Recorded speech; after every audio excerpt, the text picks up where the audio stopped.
The Consulting Success podcast is powered by the Clarity Coaching Program.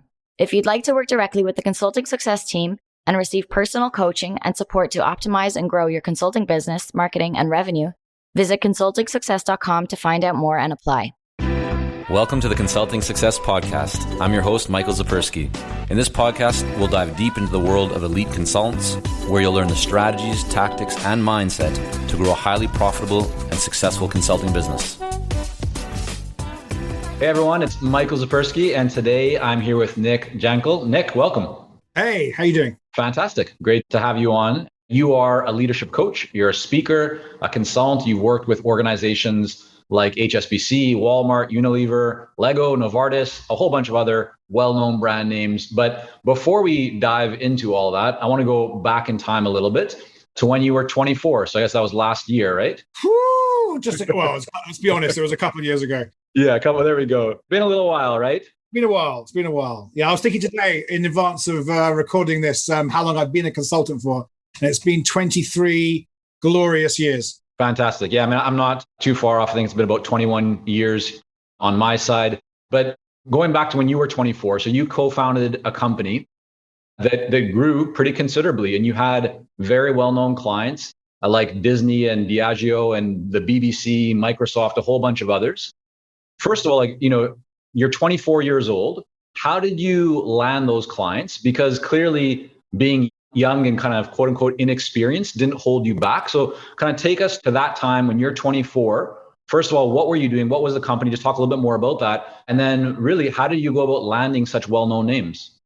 So there was a moment in time where we launched this business, and it wasn't a massive strategic vision of how to build a business in this space. It just sort of happened. It was 1999 and the world was a bit crazy for technologically driven ideas.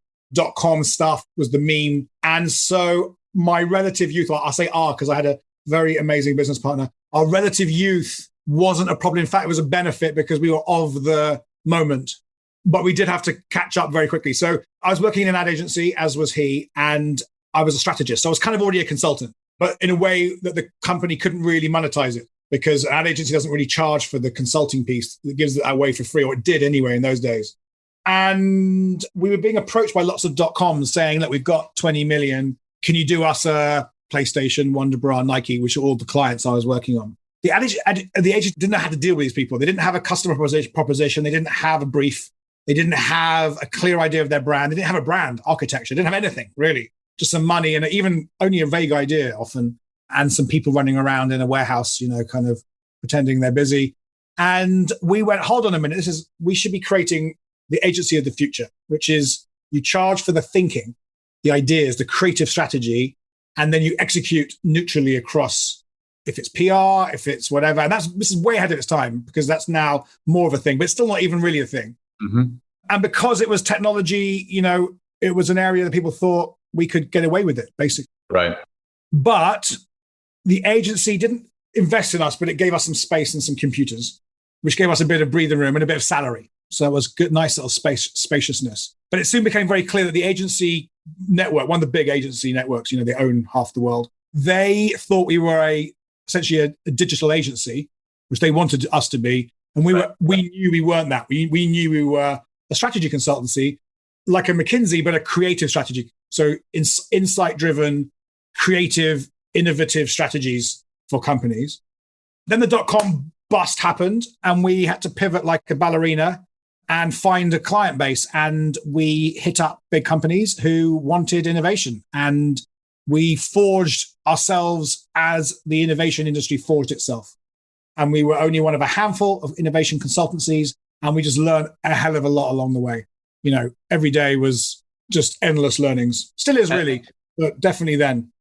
So Nick, you may have noticed my video here went out, and it looks like I can't fix that for the moment. So we're just going to keep on going along here, because most people are going to be tuning in for the audio, not the video, although we do throw this onto YouTube. But take us to that time. You mentioned that you were reaching out to well-known organizations. Yeah.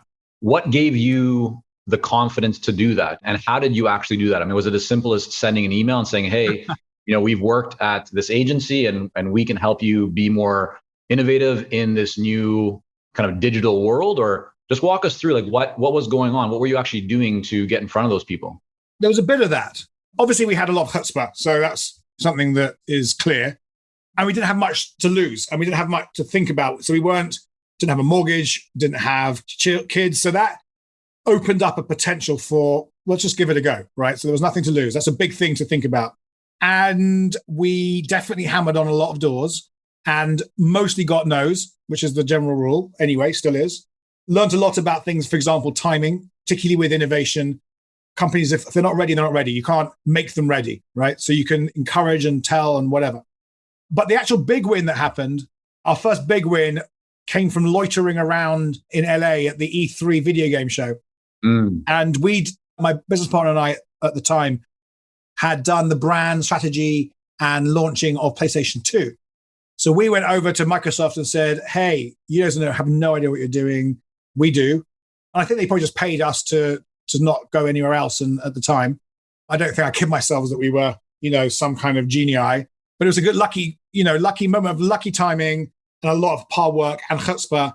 And I remember just hanging outside the store waiting for the main guy to show up, and we buttonholed him. And then we were actually quite good. And then they got us in for the global version of that. Let me just stop you for a second there, Nick. I mean, did you literally walk up and say, listen, guys, you have no idea what you're doing and we can help you? Obviously not like that. We basically said, look, we just launched PlayStation 2 in Europe. Yeah. Spent 2 years doing market research on the future of this industry. You don't want to do a PlayStation. You can't do a PlayStation. You can't out PlayStation. So you got to find something else. We'd love to work with you. And I think to say, as always, really, one of the great learnings I've always had is relentless enthusiasm and passion for what you do is often a huge part of the win. What does that mean? Like, make that very tangible. So for somebody listening or watching right now, lucky my video's back on, what does that really mean? Like, how can someone bring that into their world? What action could they take, or what mindset should they adopt to benefit from that statement that you just made around? Well, the first thing is you can't fake it. So if you're in a consulting space where you don't feel a huge amount of enthusiasm for the actual thing that you consult on and the kind of industries and companies that you work with, then you can't click this switch. Right.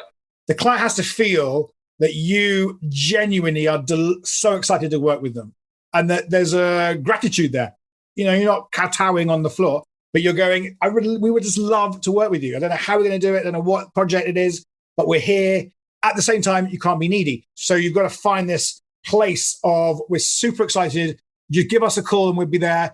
We're on the phone ready for you. And that's from an ad agency background, right? Which is a really useful way of coming into this space because you're just always there, ready to please. We'll do whatever it takes without being, if we don't get you, I'm going to shoot myself or, our business is bankrupt. And that's still something I take with me. There's a deeper nuance to this, which is seeing something that this company or brand or business or organization could be that they can't fully see themselves, and sort of being in that space when you talk to them and then trying to give them an idea of how possible, what possibility could be like for them, given that they're up against pressure, KPIs, relentless planning cycles, 3,000 emails a day, I don't know, whatever the reality is for a mid to senior level manager in a global, 500 company. So that's a part of it. That's not all of it. That's part of it is enthusiasm. Part of it is opening up what we call the innovation possibility spaces. They feel when you're around. So part of that's what you say, but part of that's how you are. And this works better, by the way, if you're in, let's say, the more creative elements of consulting, but it still works in pretty much any area, is enthusiasm and then relentlessness. You have to be able to email someone 7, 10, 15 times, maybe over 2-3 years, and see people come off your mailing list and ask you quite rude ways to get off the. You're going to have to go through all that stuff and still just brush it off and still be just as enthusiastic as you were the first day you started. And that's really important. And there's a whole deeper part of that, which is how do you stay that resilient and that positive, given that I'm now 26 years into this career, 23 years into this career, and I'm still getting more no's than I get yeses. I'm still getting quite rude, sort of, ignoring me. What do you do when that happens? Because I think every consultant faces that, right? And have to, part of the deal. But what a lot of people do, Nick, is when they encounter that, or even before they encounter that, they see that they will encounter that or believe that they will, and therefore they don't take that action. Or if they've started to take that action and they're getting that kind of a response where it's not positive or where they're hearing crickets for a period of time, right? They tend to do less. You're saying, no, don't do less, do more, keep it up, be consistent, just share a little bit more of your experience. Have there been any big insights or lessons that people could learn from what you've gone through and through that? Yeah, many. I've written a few books, but I often joke that my bestseller would be How Not to Start and Run a Business, because I've made every possible mistake you could make, probably times 3 and 3 times over. And in terms of the specific thing around sort of unstoppability, it's something you have to cultivate. It doesn't just come to you. And there are many things I could say to that. But one of the things that I have to say again is I dip back into my purpose. Like, I'm here for a bigger reason than winning some shekels and feeling good about getting another big brand on my board here. And, if that particular person doesn't see that or feel that, or that particular moment doesn't feel it, often it's not personal. In fact, usually it's not personal. One of the things you got to remember is it's almost never personal. They're just really busy. They haven't emailed you back 3 times, not because they hate you, not because they don't even think you're brilliant or great on how, they just don't have the capacity right now.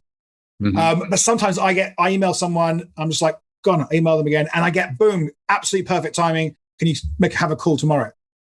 And I also tap into kind of like a rhythm thing. Like, if I'm on a day where I'm just not feeling it myself, I'm not going to force myself, even though I had on my agenda to write an email newsletter, I'm not going to force myself to write it. I'll just put it back a couple of days because I don't want to write from a place that isn't pizzazzy, and, got my mojo without faking it. I'm not trying to be inauthentically amazing all the time, because I also have moments of doubt and sadness and grief and challenge. Is your approach then to be very personalized and very targeted when you reach out to people, or are you kind of putting a message in front of a larger number of people that are still targeted to who you believe is your ideal client, but you're not necessarily personalizing every single message? Like, there is some template in there. Kind of how do you approach that? All of those. I think I have 3 sort of segments. We have a general newsletter segment, and we'll just chuck it out there, and who's on it. Occasionally get someone going, oh, hello, haven't seen you for ages, or whatever. But some of those people come from my coaching and transformation and meditation stuff. So I really have no idea who's on it and whether it's any value at all. Then I've got a list of people who I send out emails, that they're actual emails, they're not newsletters. They come from my email address, but they are templated. Right. And I'm happy for people to know that, but it still says, Dear John, because it's got a mail merge function. And then there's people who I tend to do one-to-one, like every now and again, how you doing, blah, blah, blah. But I've actually merging those more back into that sort of mail merge version. So I've just sent out an email for this new leadership program to my sort of top 200 C-suite people I've worked with. A few people write back, and I then write back immediately, but with a less formal structure. Yeah. And then next week I will email out to the same list, more of a kind of like, it looks like an afterthought email, like, oh, are you interested? Just checking in, Nick. Right. Even though they may know it's templated. Yeah. I think we're all grown-ups now. I don't think everything has to feel like absolutely personalized. But if I had the time, I would do a, Dear John, how's it going at X? I see you in the news. We're shifting model away from working into companies directly to buy us, to try and bring the people we want to come to me into our programs. Haven't succeeded in that yet. So we're in the middle of a pivot. But I do run a second consulting business, which is very much, standard. We need a few hundred grand to get out of bed. And that we still do very much personalized. But then we're talking about 50 people, who we're. Another question for you. You mentioned that one of the big things that's been really beneficial for you, and especially maybe in the early days, maybe still today, is the idea of sharing or providing or delivering new ideas, right, to companies that they may not even see themselves, right? We're adding a lot of value and kind of saying, hey, here's something innovative that I really think could work well for you. How do you strike that balance, or how do you think about giving away that idea? Because this is something that I think a lot of, especially early stage consultants, or those that might have a bit of what I would call a bit of a scarcity mindset, might have, where they're really concerned about giving away too much. Yeah. Does such a thing exist in your mind about giving away too much? Or how do you think, or what have you found to actually work best when it comes to sharing new ideas that can help you to generate business, but not giving away, quote unquote, too much? I mean, I won't email someone and say, I think there's a business model for you in, coffee service delivery. do you want to do a project? That's not the kind of thing I would do. I would say, I think your company is amazing, ambitious, obviously. So I run two consulting businesses. One is in leadership and one is in sustainability. And I'm putting all my innovation stuff into that. So it's got a sustainability wrapper on it. And we will then say things like, your industry's really amazing, but also under a lot of headwinds, ... So yes, we will give away a lot. We'll send out relentless essays, blogs, keynote slides, but you won't get all the keynote slides and you're not going to get deck upon deck and all the stuff that you can just take and then use. You're not going to get all of it. Right. And also realizing actually the idea isn't really everything. It's the journey that you go on with people that they're really paying for. Right. And in fact, ideas are cheap. I mean, anyone can have an idea for Uber, but not anyone can build an Uber. Right. So I have got over myself a bit on the preciousness that I think I used to have. And I'm probably more generous than I used to be. But then my models also changed more. Hey, it's Michael here, and we'll be right back to the podcast. But first, are you ready to grow, scale, and take your consulting business and marketing to the next level? If so, our Clarity Coaching program may be a great fit for you. You'll work with our experienced team to set up a strategic plan for your business and coach you step by step in areas like how to consistently attract more leads, develop a magnetic message that resonates with your ideal clients, strategically package and position your services, earn higher fees, win more proposals, and scale your business. To find out more about Clarity Coaching and apply, go to consultingsuccess.com and click on coaching. What I'm hearing you say, Nick, and I think this is very aligned with the way that we approach things too. It's giving tremendous amount of value and content and ideas to people consistently. But of course, where people get the greatest value is not just from an idea or information. It's really about taking the right actions. And in order for them to take the right actions, that's where working with you, or in our case, when people come into our coaching program, we're working, specifically on where they are and their situation, and then dialing in the right strategies or the right steps for and that's really where the results come. That's kind of what you're saying, right? While we work with a lot of seasoned and experienced consultants here at Consulting Success, I'm often contacted by new early stage consultants. Invariably, the question I'm asked is, what are the steps I should take to become a successful consultant and grow my consulting business to my first 6 figures per year? Well, I'm excited to announce that we've opened the doors for our Momentum program. This is our most popular program for early stage consultants, and it has helped almost 1,000 consultants to start, run, and grow successful consulting businesses. It gives you the step-by-step plan to help you with your messaging, your fees, and pricing strategies, how to win more proposals, how to go to market more effectively, developing a marketing system to generate leads consistently, and so much more. And right now, until September the 19th, you can sign up for Momentum and get 50% off the regular price by going to consultingsuccess.com/audio. That's consultingsuccess.com/audio, AUDIO. Only 100 spots are available to join Momentum and get 50% off. This deal is only available until September the 19th or until all 100 spots are gone. We won't be opening up new spots in this program for several months, so don't wait. Go to consultingsuccess.com/audio. That's consultingsuccess.com/audio, AUDIO.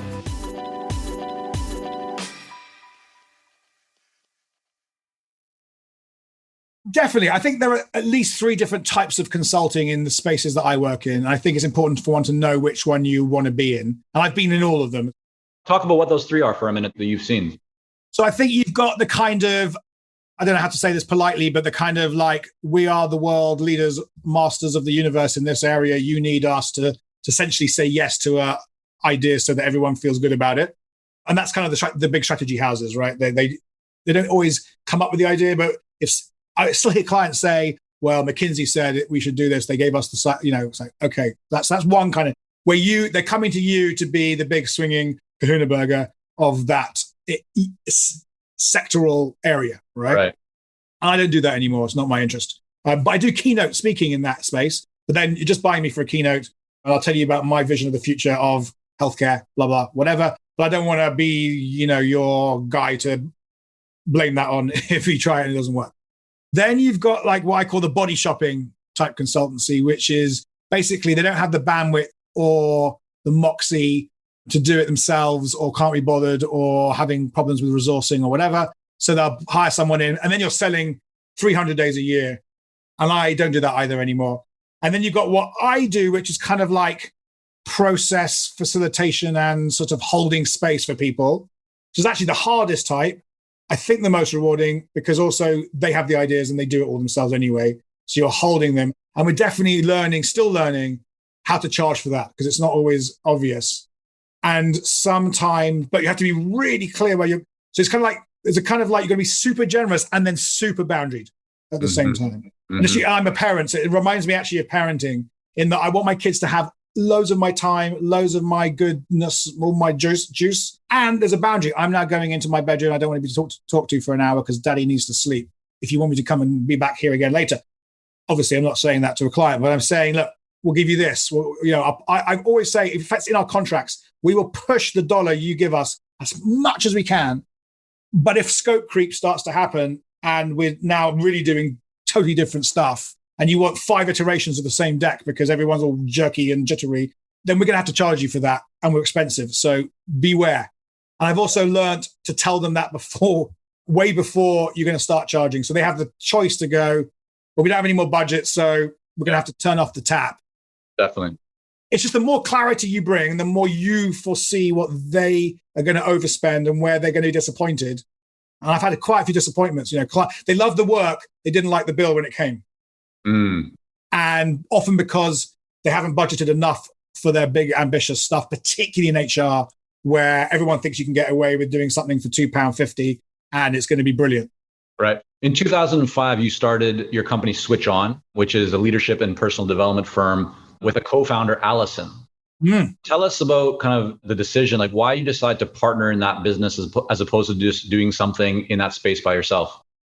Great question. I've had 3 business partners in my life. And given a choice, I would always have a business partner. You don't always have that choice, right? If they're not there, there's no one there to be a business partner with. So actually, in 2005, Alison was not in my world. She came into the business in 2010. I started it with another guy, and then we got divorced. I've had 3 business partners and 2 divorces, and they were both quite brutal divorces. I will say that. And both took a lot of pain and work to get to a place of friendship or almost friendship in, that kind of way. I love having a business partner because, so many reasons. But when I'm I can't do this, it's so too much. They're hopefully on come on, let's hammer away and go and hit on another 5 doors. And then when they're in, you're like, we can do this, So right now I've got 2 business partners and 2 different companies. And it's amazing and also unbelievably hard work to collaborate elegantly with a business partner. Just talk a little bit more about that, Nick, and take us back to the 2 quote unquote divorces that you had, right? With the business partners. Yeah. What went wrong that you're able to share? And what do you learn from that experience that looking back, you would say, now that I know about that, I would do things differently? Well, the first partnership was the innovation agency. And we didn't really have a huge purpose ambition at the beginning. We weren't really clear. We pivoted and moved and we were growing up ourselves. He was a few years older than me. We were both in our 20s. And so when the end came, we actually ended at an amazing peak. And we ended because I got burnt out. And in my burnout time off, I reflected and realized this wasn't the business I wanted to spend the rest of my life building. And if it wasn't, then I shouldn't be doing it now. And so I kind of broke the agreement by saying I'm out. Or I'm out in this way because I'm done. And I never really wanted to help rich companies become richer. I always wanted to be a doctor. I did a medical training. So I need to go work out what I do want to do. And it probably isn't this. And so that was already owning it fully. I broke the agreement that we were going to do this until whenever. Though we didn't really have that agreement, but it was an unwritten agreement. Right. And someone wanted to buy us, so we missed out on the big paycheck. And then there was a couple of bits of financial, finagling between us, a little bit and that probably was the bit that most obviously stuck. What's the lesson there, Nick? Like, would it be to have a shareholder agreement? Would it be to make sure that things are documented? I think a shareholder's agreement is really good, but don't get stuck on it at the beginning because you don't even know what business you're going to be in at the beginning. So there's no point spending hours. A good shareholder's agreement takes days of time to design. You probably have to pay a lawyer. Both probably have to pay a lawyer. 3 of you, whatever there is. So I wouldn't do it at the beginning, but I definitely would do it when you get to a point of maturity. I think more often communication about the long range and more often communication about if things go wrong, where are we going to be? What's the buyout? Is there a buyout? And some of that stuff you can't predict. There's no point having a shareholders agreement because You don't know if you're going to have 50 staff, 5 staff, no staff, 20 clients, an order book from here till, doomsday. But you certainly, I remember when I had coaching. I've had coaching pretty much the whole time through entrepreneurial life as a consultant. You mean you yourself investing in a coach? Is that what you mean? Investing in a coach, having a coach. Even now with my wife, Addison, who we co-run the business with, we have a woman who's a trained relationship coach and a family systems coach, a therapist. She's a therapist. But we use her as a kind of, whether it's husband-wife stuff or business stuff, and they're so intertwined, there's no point so we see her like every, 6 to 12 weeks, depending on where we're at, just to help us unblock stuff. And, so I would highly invest in that, particularly if you're a newbie. Entrepreneurial coaching is extremely useful. It helps you with confidence, helps you be ballsy, it helps you set crazy goals. It also helps tidy up your wounds and deal with the pain of rapid growth. And so our coach said to us at the very beginning, listen, your success as a business will depend on how much you speak, how much you talk, talk to each other. And that got me realizing we need to speak not just in the office, afterwards, where you're at today, what's going on, WhatsApp message, whatever. And I'm trying to do that now with both my business partners, who both obviously do things without me because they're full-time on their business. Mm-hmm. And my newer business partner in the sustainability business, she's not used to that level of conversation and also the openness of it in a business environment, like the more like the personal stuff, like I'm feeling a bit wounded about that. I'm a bit triggered by that. Oh, something's coming up from something from my past. I don't know, whatever version of that people have got, right? And so I think she's learning that to be a good business partner in a fast-moving business where, like this Friday, we're doing a virtual innovation workshop for a very large company, which we've never run before for them. We have to talk. There's stuff to talk about. Right. There's stuff to align on and little bits. Whereas in the old days, you'd sit there and go through every slide. Let's move that here. And also trying to catch up on years of not working together. And we're both quite different. So yeah, relentless talking, over communication. It's one of the things I tell my clients. It's hard to over communicate. Like the number of assumptions that get built into a simple conversation, a Slack message. You're like, what? You meant it, that thing from that bit of the Dropbox? 2-second call would have solved that. So one of the tips I will give people is sort of asymmetrical WhatsApp messages, as in you leave a message and then when they have time, they then listen and leave a message later on. And you might have some conversations about some boundaries around 24 hours or 12 hours or whatever, so that you're not always on the phone and yammering in people's faces when people are tired or got their own stuff to do, but you're constantly looping back on some of these assumptions. Did you like that call? Don't know if you liked it. I felt good about it, but whatever it is. Nick, with everything that you're doing, because you are a visiting lecturer, you speak, you write books, right? You publish other content. Out of everything that you're doing, when it comes to your consulting or leadership offerings and driving business and driving revenue, what would you say has the biggest impact? If you could choose one area to focus to really, drive more sales, drive more revenue, drive the growth of the business, what would be the one area that you would lean into? I'm going to be really annoying and say, I think these days, if you want to be that third type of consultant where you're bringing people into a new reality, and whatever that is, you have to do it all. You have to be doing keynotes. You've got to be at conferences. You've got to be writing Medium posts. Then you've got to be also writing some thought leadership-y PDFs. I don't know, whatever they are. Try and make them simpler than they used to be. Don't have to be so big anymore. You've got to put out some memes. You've got to be on the Facebook or whatever version of that. And ultimately, if you want to be really good, you have to have a book. And it's just the reality is a book is one of my speaker bureau chiefs calls it, a 21st century business card. And I'll tell you why also the book is good. And the book sales don't mean diddly to me. They don't even feature on my P&L really. And I'm not even sure people read them. It's not even the point of them. The point for me of a book is twofold. One, if you've got a book, my new book is about transformational leadership. So by saying that, people know that I might be rubbish, who knows, but at least I think I'm really good at that topic. Mm-hmm. An area you can come to me for, here's and you may never read the book. That's one thing. But secondly, and this is actually more important for me, by writing a book, I do a kind of PhD in the subject. So I make myself rigorous as possible by writing the book. And one of the things I've always been allergic to is management and business consultants who use bits of neuroscience that were wrongly quoted from Fox News, that was quoted from something that's derivative from somewhere. No one even knows where this left brain, right brain thing came from, for example. It's certainly not in the neuroscience. So ... So by writing the book, you force yourself to know what the hell you're talking about. Ultimately, why that's so important to me is because I've always led a career where I kind of know what I'm talking about, but I've never done it before. So it's, I'm always on the edge of my capacities. And I think, and also I say to clients, I don't know what it's like to innovate in this business because I've never done it before. I've got a great process. I've got some great tools. They've worked so far.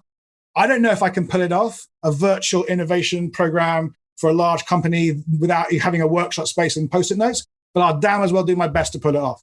I mean, I think that's a really important point. So I don't want to gloss over that. A lot of people might be in a similar situation where they believe that they can help the client. Yeah.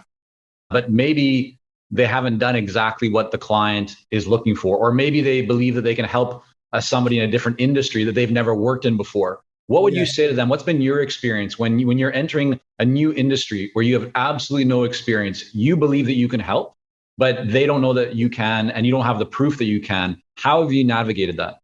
Well, you do have to build up some kind of proof points, but they don't have to be proof. So there's a kind of difference. Because basically all you're doing is telling a story. And I've really got into storytelling because I've realized that it's the missing link for a lot of this stuff, right? And if a client doesn't buy your proposal, presentation, whatever, it's easy to blame them. It's much harder to go, I didn't tell the right story. And just keep learning. I didn't tell the right story. That email wasn't wow, God, how come I sent an email? I didn't even have a connection point at the beginning. Am I mad? I even teach this to people. I didn't do it myself. So you've got to create proof points, but they don't have to be the proof points like I'm at McKinsey. We've just spent the last 12 years working on your 3 competitors. Doesn't have to be that.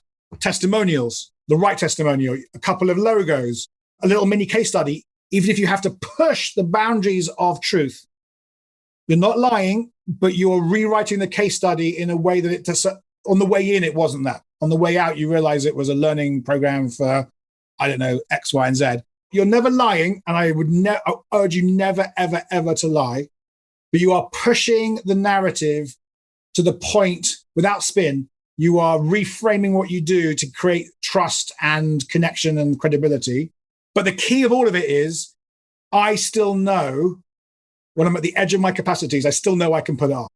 Yeah. Like I know that even if it means working 2 weekends in a row and whatever, I know I've got the tools and the sort of map, but I have done insane amounts of work on the map.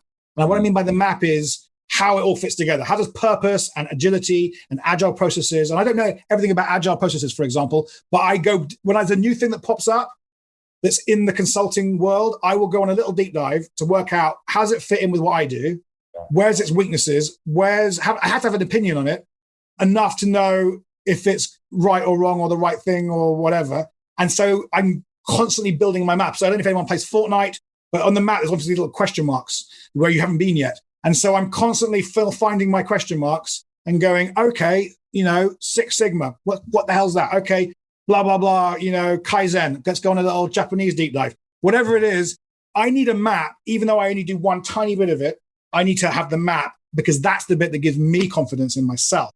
Right. I can go and talk to someone and there's very little they can tell me that I haven't already deep dived on. And when you talk about storytelling, because I think that is really, we've seen this in our own business as well. Once we really start to embrace telling our story better, being more vulnerable, more open, how powerful that was. And it wasn't comfortable at the beginning because we never really thought about it. What's your go-to resource? If someone said, hey, I'd like to learn more about storytelling, Nick, and how that might benefit my business, is there a book or anything that you've come upon that you think would be of great value for people as a starting point to learn more about storytelling? I actually have a storytelling structure that I've created for this very point. I'm just trying to think if I've ever put it out on an article or anything. If it does, I'll put it to you for the show notes. Okay, yeah, well, I'll have the show notes for sure. Basically, I've read 20 books on storytelling. Just go out and find the one that speaks to you. They all say basically the same thing, but I'll give you the biggest tip I've got of storytelling. I'll give you 2. Yeah. Context is more important than content, as in you're going to come to your call to action. You're going to come to your brilliant product, service, blah, blah, course, whatever. But if you don't give people the context, they will have no idea why it's so brilliant and you're the genius. And people don't like giving context. You have to think about it. You have to structure it right because it's hard to lay out the context that then goes, and this program is so good. And they go, of course it is, because you've given me all this context about why leadership, blah, blah, innovation, blah, blah, agile, blah, blah. That's unbelievably important. Content is not king. Context is king in engaging people. And then even before the context, you've got to connect with them. And I'm actually watching a show last night, which is by the woman who wrote Girls. It's called Industry. It's about working in a big investment bank in London. It's just come out recently. And this woman gives this junior grad a little sand timer and says, you can't talk about the pitch for whatever asset you're trying to sell until the timer's run out. Whole first bit has to be talking about golf, football, your wife, husband, blah, blah, whatever. Right. And it's a little bit like that for all storytelling. Even when I do a keynote, I can feel some of the sort of more masculine get shit done clients are wanting me to get onto the content. What's the genius you're going to drop into our company? It's going to unlock transformation. And actually, I spend the first 15 minutes of pretty much every keynote talking a little bit about my journey, a little bit about the world in general, so that when I come for the sucker punch and the big stuff, they've got the right, just in the right mind world, the right frame. And then I pop it in and it goes, oh, great. Because if you just go straight to the bit, people often walk around going, he seemed good. She seemed smart. I like them. No idea why they think they're such a genius. Right. And then they walk away. They don't buy from you. Yeah. Right. And that's a tough lesson because it takes design. It takes rethinking about, it takes reordering slides 20 times. It takes rewriting your LinkedIn profile 100 times. I mean, I still write mine every 3 months. I'm not saying religiously, but roughly every 3 months, I realize it's totally out of date of my own story of myself. Right. So I then rewrite it with who I am now. And I haven't changed, obviously, but my narrative about how all these dots come together make more sense to me every day that I'm living in this life. Right. Well, Nick, thank you so much for coming on. I want to make sure that people can learn more about you and your work and tap into that knowledge in an even deeper way. Where's the best place for them to go to learn more? I know you have a couple of different businesses. Where should they start? If you're interested in leadership and personal change and transformation, switchonnow.com and switchonnow.com/leadership if you just want to go straight into the leadership bits. And then if you're interested in the sustainability, purpose, regenerative business piece, the company's called Future Makers. It's wearefuturemakers.io. And they both have the same underlying theory, but they manifest in quite different ways. And then I'm on all the social channels and Switch On Now if you search for that in Facebook and Insta. Perfect. And whatever. We'll make sure that's all linked up in the show notes. Nick, again, thanks so much for coming on. Thank you so much for having me. Thank you for joining us on this episode of the Consulting Success Podcast. For more episodes and to subscribe, rate, and leave a review, head on over to iTunes. And if you'd like to develop consistent lead flow and a highly profitable consulting business, learn more about our coaching programs at consultingsuccess.com.